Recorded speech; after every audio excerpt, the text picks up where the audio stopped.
Hello, welcome to the EagleSix Airsoft video. We're going to be testing, I think it might be our last Mark 18. So this is level 2 and we've done a Dean's conversion at the back here, and we've got a 7.4 battery running on it. It's Firefly Hop Rubber, Prometheus Flat Nub and the EagleSix M100 spring, and I think we put a couple of spaces in there to get the FPS up as well. We're just ready to test now and just demonstrate it working. Obviously we'll put the full spec on the description for the video.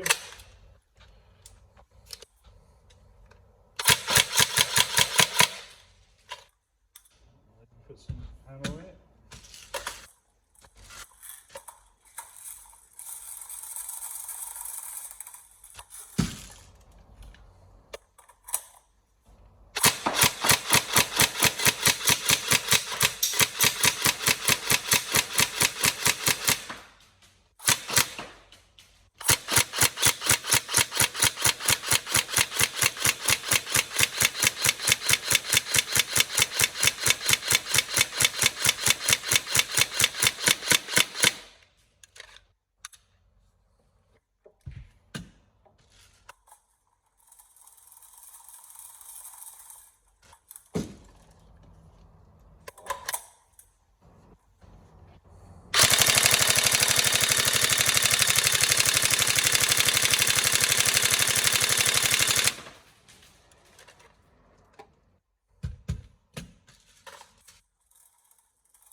There we go, we're good to go. We hope you enjoy. Any problems, let us know, but otherwise have fun. Thank you.